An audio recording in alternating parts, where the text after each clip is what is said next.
নবী বলছেন, আল্লাহ আমার উম্মত যদি জাহান্নামে থাকে আমি কিন্তু জান্নাতে যাব না।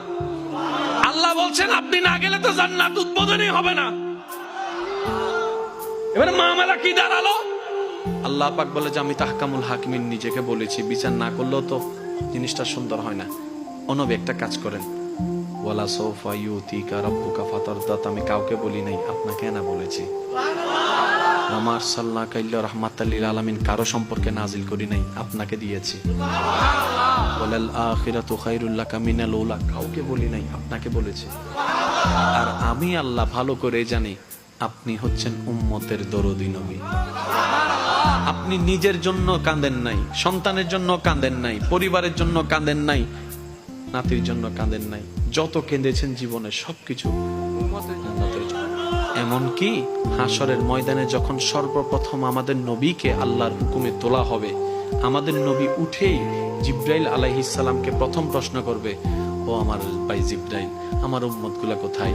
আইনা উম্মতি, আইনা উম্মতি, আমার উম্মত কোথায়? আমার উম্মত কোথায়? আমার উম্মত কোথায়? আমি উঠার আগেই নাকি আমার উম্মতকে জাহান্নামে দিয়ে দিয়েছো নাকি? কোনো আমার উম্মত কোনো জাহান্নামে চলে গেছে নাকি? জিব্রাইল বলবে, ইয়া রাসূলুল্লাহ, প্রথমেই আপনাকে তোলা হয়েছে, এখন আর কাউকে তোলা হয় নাই, প্রথমেই আপনি উঠেছেন। আমার নবী বলবে, আমার উম্মত গুলা কোথায়? জিব্রাইল বলবে, ইয়া রাসূলুল্লাহ, এখনো তারা উঠে নাই, উঠবে একটু পরে।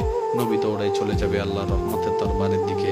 সিজদায় যে পড়বে একটাই কথা থাকবে, রব্বি হাবলি উম্মতি, রব্বি হাবলি উম্মতি।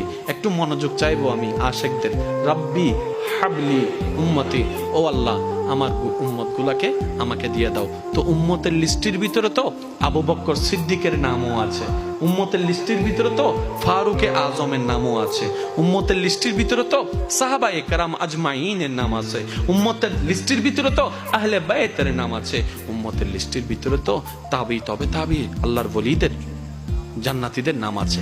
এবার আল্লাহ পাক বলবে, আপনি যে বললেন রব্বি হাবলি উম্মতি, উম্মতকে দেওয়ার জন্য আপনি কে আবু বকরের কথা বলছেন?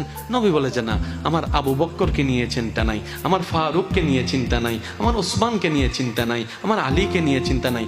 ও আল্লাহ, আমার উম্মতের ভিতরে যারা জাহান্নামের অধিবাসী হবে ওই উম্মত গুলাকে আমাকে দিয়ে দাও। আল্লাহ বিচারক হয়ে বিচারক করবেন, জাহান্নামীকে জাহান্নামে দিয়ে দিবেন। আহকামুল হাকিমের দায়িত্ব শেষ। এবার নবীকে আল্লাহ সিজদায় যাওয়ার অনুমতি দিয়ে সুপারিশ করাবেন।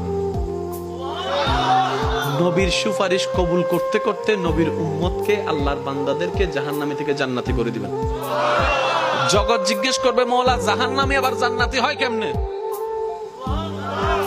ফেল কখনো পাস হয় না, পাস কখনো ফেল হয় না, কথা বলেন না। দিন কখনো রাত হয় না, রাত কখনো দিন হয় না, জাহান্নামী কখনো জান্নাতি হয় না। আল্লাহ তুমি যে জাহান্নামে দিলা এটা সঠিক, আহকামুল হাকিমিন বিচারক হয়ে দিছিল। আল্লাহ জান্নাত পাইলো কেমনে?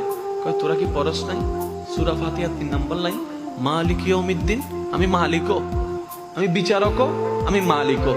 বিচারক হয়ে বিচার করেছি, যার যতটুকু প্রাপ্য তাকে সেটা দিয়েছি, বিচার শেষ।